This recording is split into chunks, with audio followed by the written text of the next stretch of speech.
Cinderace comes in unexpected sack as silvally does go for the flame charge, just looking for the sweep. Does silvally do it? It's now fast to make Alakazam. Halucha comes back in looking for a shot to beat this down.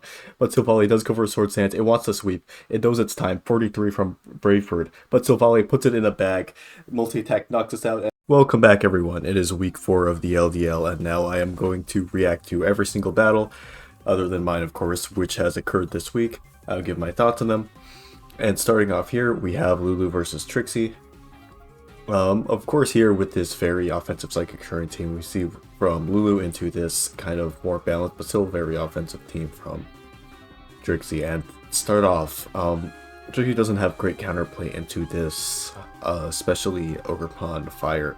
So I'm wondering what they will try to do with it. Obviously Victini's, they do have 2 Fire type which can try to stall it out, but they can't really do too much damage back to it. And they can't switch in repeatedly. In addition to that, this Galarian Darmanitan is going to be wearing down those same fire types, so you're going to struggle to switch into that. So I'm excited to see how Trixie can try to play around these 2 huge threats. We start off with the Darmanitan into this Jolteon. Jolteon reveals to be faster, so either this Darmanitan, based on this damage, Darmanitan is not banded to, so either this is a double scarf situation, or Darmanitan is another item like Heavy Duty Boots, and Jolteon is just simply faster, not Specs. Because I believe Specs will switch to does a lot more to this than Darmanitan. See Hard switch out into Tapu Lele. As Surf comes out, this reveals to be pretty offensive Suicune. Lots of investment here for it to do that much, but I do not believe this is Specs. I think Specs would have done more. But Lele is able to come in. And if this is Specs, I believe it should knock this back out with Psychic. But of course they have to predict with Meowscarada, because Moonblast probably won't knock this one out. Psychic does come out, it only does 46, so I believe Lele is not Specs, but this Suicune is able to grab one and keep the momentum for Trixie, as the U-turn comes out and knocks it out. But now Lulu is kind of on the back foot because Trixie now gets the free switch. Jolteon comes in, and is able to eat up that expanding force and counter back with a Shadow Ball. Because of that, we know that this Jolteon is not Scarf. And this Blacephalon is. So it will be able to go for another expanding force here, but does Trixie go to Meowscarada? And does Lulu actually make the predict here? Very interesting. I think Hitmontop is a good neutral play if it has enough Spadef to eat this Jolteon's attack. So I might make that play. Victini instead comes in good mid-ground on the expanding force. A very good switch from Trixie, because now they do get extremely free V-Create here, or whatever move they want to go for. Pokemon comes in, and Bolt Strike comes out, only does 35. And they switch out to Delphox on the Sword Stance. Now Pokemon will be able to get in a strong hit here, and it does crit, and I don't believe that would have killed without the crit, because Delphox isn't extremely frail, it has a decent amount of bulk, so this is kind of big for Lulu to be able to just take the momentum like this and have them on advantage, even though they could probably get revenge killed by something right here. No, Superior comes in. Superior clicks Defog, oh no. Obviously a misclick from Trixie. I'm expecting when they didn't mean to go out to this, or if they did then. And even though it did come out, they should have clicked Glare here if they do have that. That was definitely a mistake here, that sucks.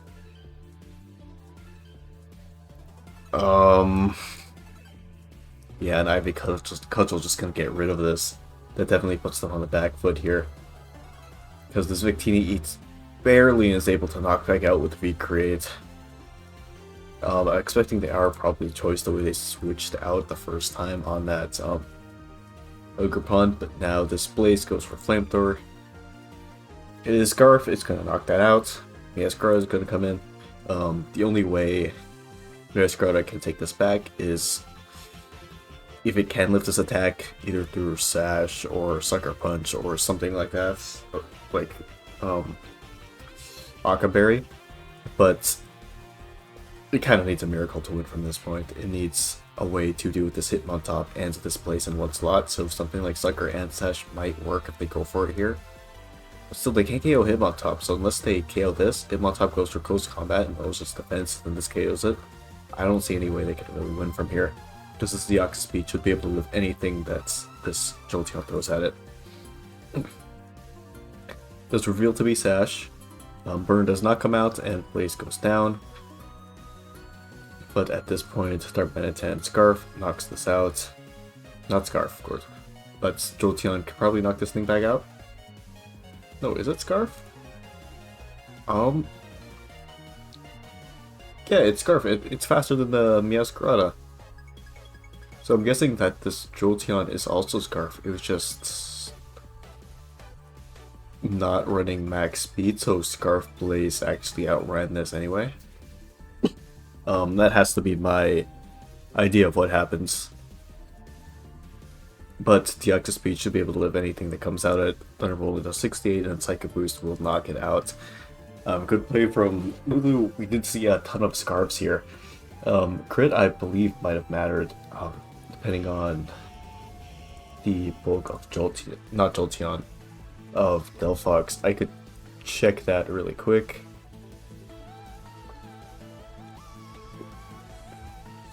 Upon Hearthflame, Swords Dance, +2. I know Lulu really likes running Adamant, so I'll put that in here.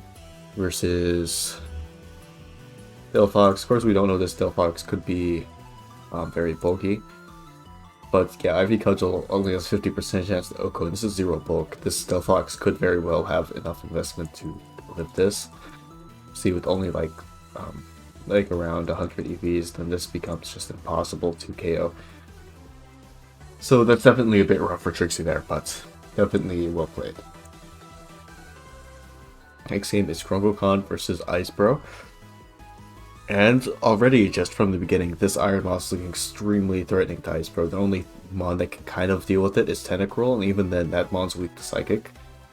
So it's going to be a few mind games that are coming out here. But if this Tentacruel does get worn down, it's going to be really tough for them. And this Iron Treads, too, is looking phenomenal versus this team in general. But still, they have a few trick up their sleeve. This Iron Valiant in particular, if it gets some predicts right with fighting moves with Thunderbolt, then it can do some really big damage to Kokon's team, because it does get that Quirk Drive of its own.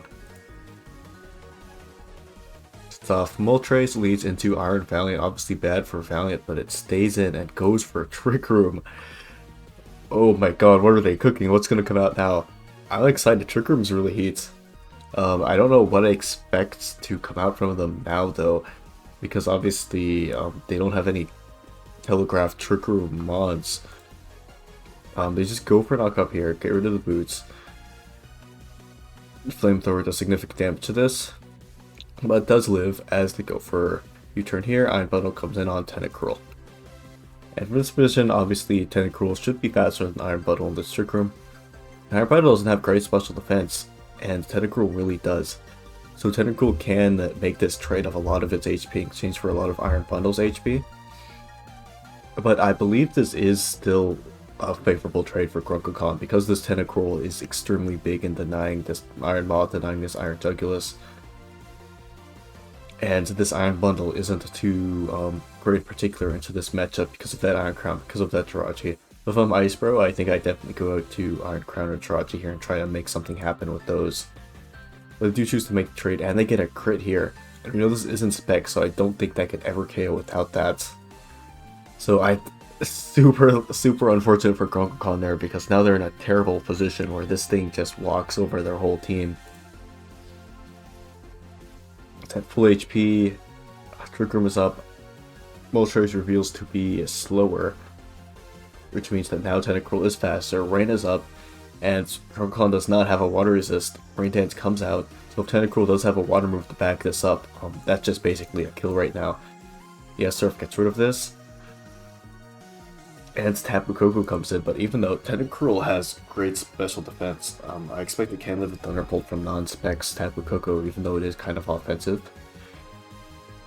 And they can make this trade, they can switch out here. Icebro has all the choices in the world right now. Konon is kind of forced to just attack this to chip this thing down because it's a huge threat. They go for Volt Switch, and it does not KO to 78. They go into Iron Jugulis, but I think Surf might even KO this in the rain, depending on how offensive this is. Obviously, they could have went for a Poison move on Coco, but that will not KO ever. Soldier Phone does 44. Might have been Surf would not have KO'd. so it shouldn't matter too much, as this Iron Jugglerist will be able to KO Tentacruel if it chooses to. So Meteor Beam, it does have a Power Herb, and it gets rid of this Tentacruel, and now the Icebro is definitely in a tough spot, because with this Quirk Speed, with this Meteor Beam, they're basically forced to, I think, go Crobat, because Valiant won't boost their speed. It's Trick Room, it was slower than this Moltres. So they can't outspeed this. I doubt Pincurchin can live this thing. Iron Jugglerist is very strong. Of course, it has Dark moves for Crown and Jirachi. And the Crobat's basically their only really hope right now. Pincurchin comes in, but I think this dies. This does have Earth Power instead of Dark Pulse. It might have Earth Power and Dark Pulse, not sure, but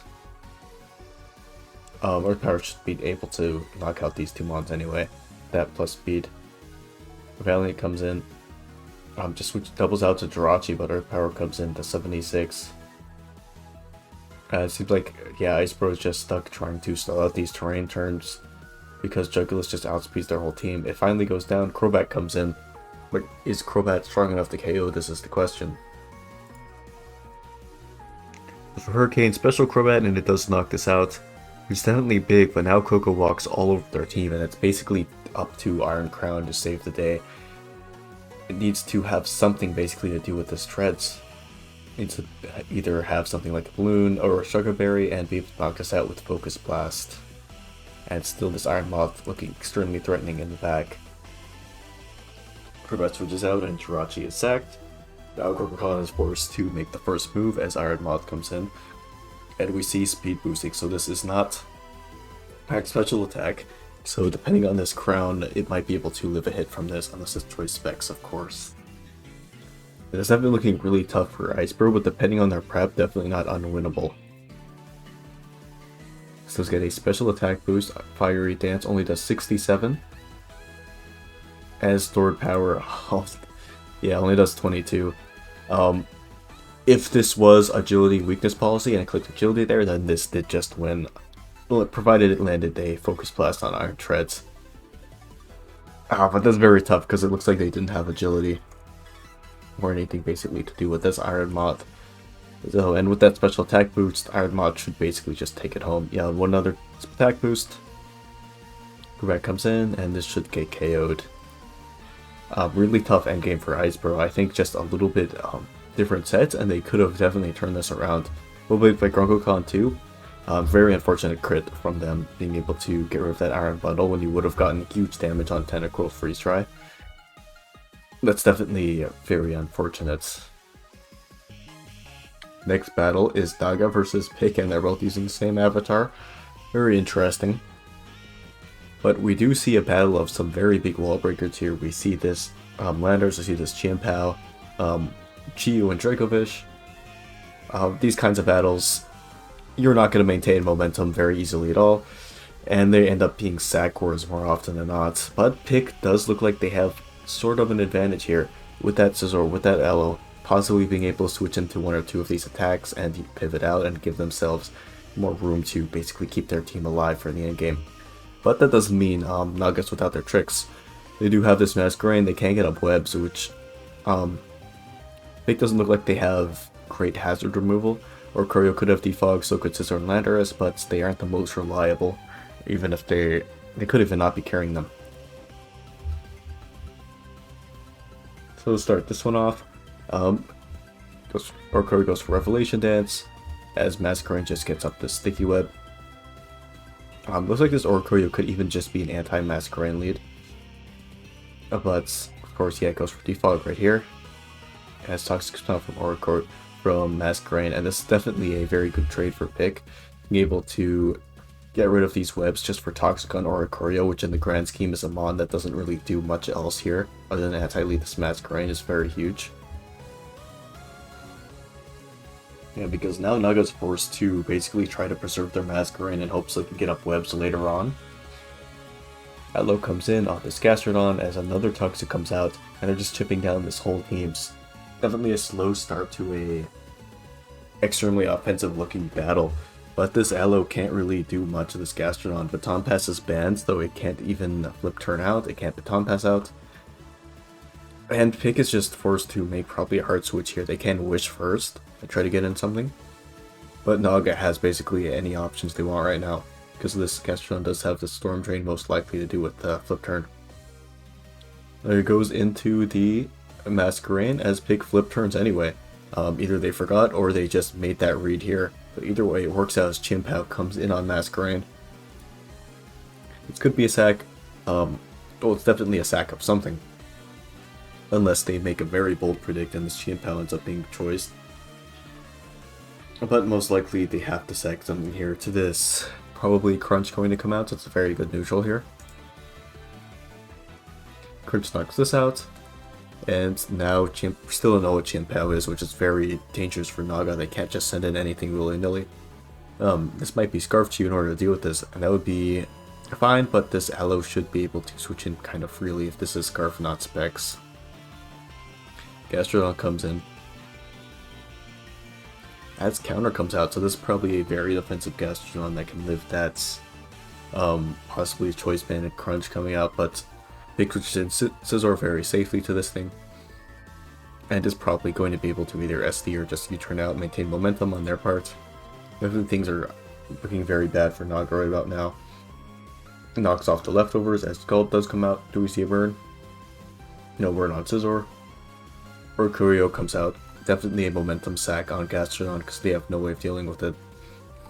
Aloe comes in, but again, like, you can't flip turn. This does have Storm Drain most likely, yeah.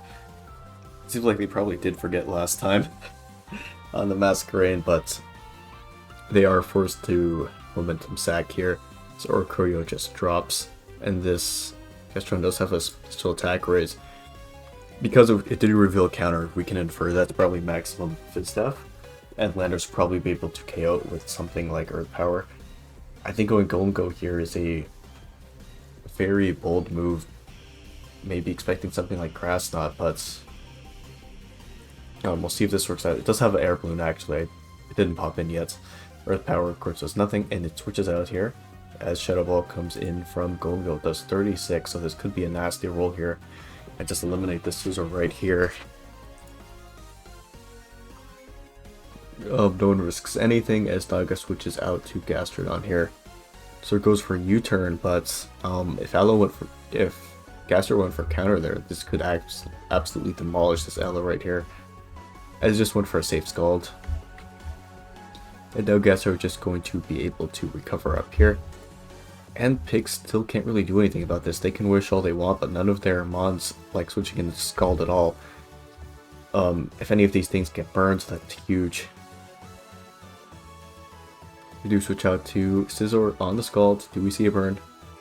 No punish. Pig is safe for now, but the Scizor still can't do too much to this Gastrodon. Gastrodon goes for counter on SD. This reveals it does have that. But of course, this Gastrodon's already knocked off. U-turn, I doubt will KO, so this is still kind of a 50-50 turn if Gastrodon wants to Scald and fish for another burn, as Scizor gets another SD, or if they U-turn and a escape counter, just killing one of their mons here. They go for another SD, Gastrodon goes for the Scald. Still no burn, so U-turn will be able to demolish this. Chimpao comes in because they have normal switch-ins, and we see Chi-Yu.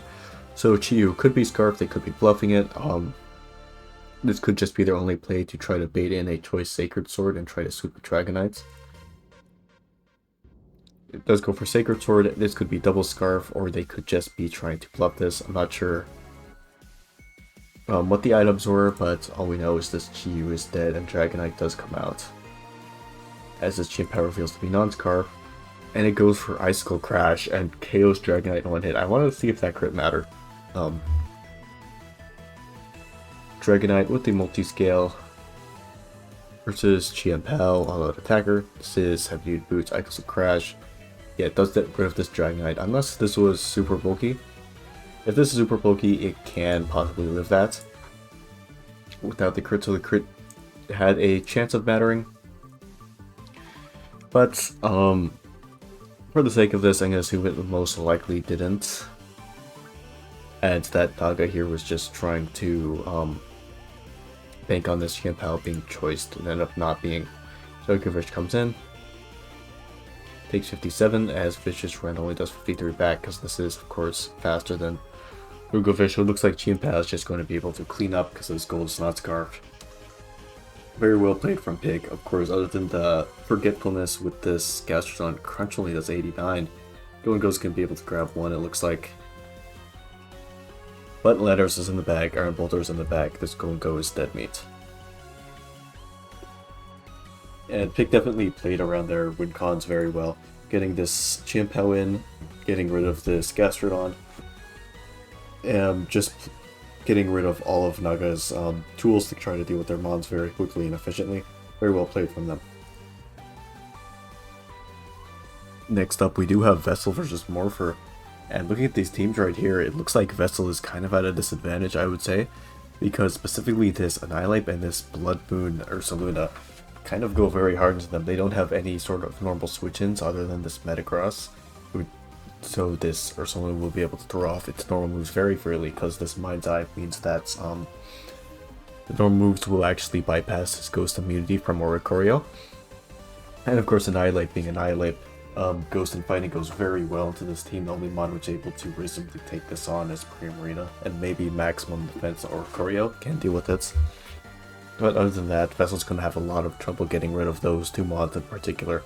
Not to mention Zapdos basically dissuades them from actually hitting their strongest moves, which is their Steel type moves from Metagross like Heavy Slam, Psychic Fangs, and their Wicked Blows, Close Combat from Urshifu. Zapdos is basically standing in the way of all of that. Start off here, and we do see Regieleki into Altaria. Altaria Vegas immediately on Thunder Wave. I expected a lead Regieleki to be more screens here because they do have Ursaluna, but does go for Thunder Wave. And Ursaluna gets off 90% with that return. They go hard Ursaluna and call that. They just hard call the Voltwitch because Morpher's a boss like that. And now Vessel's basically on the back foot because Ursaluna can do whatever it wants this turn. This might be screens, could get up screens here, but still they're having trouble switching in. Primarina comes in, where a Hyper Voice comes out, and it does 76. This reveals to be Specs Blood Moon, because no way Ursaluna takes that much otherwise. This could even be faster than this Primarina, and I doubt Primarina can knock this out, because it does look to be kind of defensive. The Team Morpher does risk that stays in to grab the kill. They don't, they just go safe into Empoleon. Psychic Noise does come out. Blocks healing, so we don't know if this has leftovers or not. So Metagross comes in, hard on Scald. Do we see a burn? We don't see a burn. Likely going to go for Earthquake or Fighting move here, but I'm not quite sure if that even kills Empoleon. Mega here, do go for Ice Punch. Definitely predicting that Zapdos, but Morpher knows that they can't probably live that attack, and they just go for Scald again. Or they just want to keep their Zapdos healthy for this Metagross later. Gold does get the burn, punches Vessel for the prediction there. And now they do go for Earthquake, but only does 31, so he would not have killed this Empoleon otherwise. Flip turn, gets the crit, they go out to Annihilate. They can possibly set up with this, but they just go right back into Empoleon, and this Metagross will die to the burn. Urshifu comes in to try to grab one, but Altaria switches in on it, and we do see Banded Wicked Blow from this. Altaria does take that kind of well, gets fully paralyzed here. Now Altaria is no longer switching to Wicked Blow. It goes for Cotton Guard, and this Altaria is just trying to stall out this Gouging Fire, but I'm not sure if it's going to work. They are paralyzed, and they can't get crit through this defense boost. So we can see how much this return does. That's 34. That's 3 KO. Gouging Fire does go for the other Dragon Dance. We see Morning Sun. We do. It seals that off, and now they're just going to be fishing for paras most likely. They do get that para. Keep setting up. Altaria is still doing decent damage, but just not enough with that paralysis. Now they're just playing against the clock, but we do see Double Dance. We see Dragon Dance plus Cotton Guard. And now they will be able to actually grab the 2 KO on this Force Morning Suns every single time they attack, as Vessel just has to try to fish for those paras of crits here. So see that they do get lucky with this. More Dragon Dance comes in. The full para does come out, luckily. But returns just keep on coming out, and this Gouging Fire is forced to Morning Sun. It's already only has 4 left. So now it has 3 left. Let's see if any of these 3 gets fully paralyzed. Altaria just keeps attacking. just relentless here, keeps returning, and this gouging fire just uses the last morning sun here, and now it's kind of forced to attack. Return does 56. Uses the last morning sun as this Altaria does not get paralyzed. We do not see a crit from Earthquake, and Altaria still isn't paralyzed, and this gouging fire will be taken down. Primarina forced to come in to try to revenge this with Fairy move, but only has Joining Kiss. And Empoleon does come back in, safely roosts up, for being able to save all their sacs, which is great for late game. Especially against something dangerous like this Bandit or Shifu, when their Altaria is in range of it. Morpher comes out, and Zapdos comes in. This Primarina did already use Calm Mind, so it will probably be able to take this Thunderbolt coming in because it does have 46% HP. It gets a lucky crit on the Zapdos does have. But Vessel doesn't even try for it to see if they live, they just switch hard out. This might be more offensive Primarina. As our Shifu comes in, goes for Wicked Blow, and this Empoleon is finally going to be sacked, it looks like, after all this time. But that's okay, because Kingambit is now able to get a good revenge here. Primarina comes in, but Ironhead just knocks this out. Our Shifu comes back in, Morpher does not play around, they just go straight into the Altaria to scout what's going for. Wicked Blow able to get one more, but Kingambit will be able to just come right back in and get one more once again. Vessel goes for Wicked Blow to get some chip on this one, but Ironhead comes out, does 51, it does half to this, which is nice. And Oricorio switches in, and of course as Oricorio can't really touch Kingambit, misses Hurricane. Confusion could possibly have been clutch, but Vessel needs a lot of luck here, and now it's basically unwinnable. You go for a Shifu, they go for another Wicked Blow Predict to get more differential, which is good on them, because they will be able to knock out this Annihilate. But now, yeah, they're out of Wicked Blows. Ursaludon comes in just to revenge us out. Struggle does basically nothing, and Moonblast gets rid of this Urshifu. Very well played by Morpher. This is why we save our sacs. A lot of players, they see their Mon as low HP, their status like Saltaria, low HP like Empoleon, Paralyzed, Toxic, whatever, and they just decide, okay, I'll just sack this, I'll go into something else after. But being able to save your sacs, recognize when you can do it, and just keep your momentum, then you could play these late games, these end games very well. Like this, you'll be able to expend your mods very easily and make sure that no matter what, it doesn't come down to any sort of predictions. And for the final battle, we have Silver versus Alberts. I've heard a lot about this battle, so I just want to press start and then see how it goes. Silver here normally has a kind of stallish team, but looking at this isn't super offensive. Silver is going on the offensive here. They want to just play versus Albert's team, which would normally have ways to do it stall very effectively, and just take the battle to them. So I'm excited to see how this one goes. Dunfan lead into Landorus. Landorus could very easily have Grass Knot, Donphan could have Ice Spinner. So it's definitely a scary matchup for both of these mons here, depending on what each one brought. We see Grass Knot come out from Landorus into the Rocky Helmet as Stealth Rocks go up, and then an Ice Shard that does 39 as Landorus gets up a Sandstorm. And this is a double down for the first two mons. Silver gets up Sandstorm in exchange for Albert getting up Rocks. This is a very interesting trade. We don't see an item on Landorus, so it could theoretically be the Sandstorm extending item.